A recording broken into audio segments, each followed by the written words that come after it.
مسلم اقوام نے امام حسین علیہ السلام کے قیام کو اور امام حسین علیہ السلام کو صرف ایک مذہبی شخصیت کے عنوان سے نہیں دیکھا۔ مہاتما گاندھی انہوں نے کہا کہ میں نے امام حسین علیہ السلام سے یہ سیکھا کہ مظلوم بن کر کیسے کامیاب ہوا جاتا ہے۔ کربلا ایک مقام نہیں، ایک تاریخ ہے۔ امام حسین علیہ السلام ایک نام نہیں، ایک پیغام ہے، ظلم کے خلاف بغاوت۔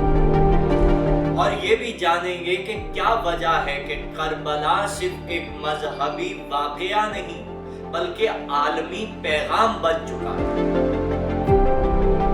حسین کی آواز ایک ماں کی آہوں میں ہے جو انصاف مان رہی ہے۔ امام حسین علیہ السلام کا پیغام نسل، قوم اور مذہب سے آزاد ہے۔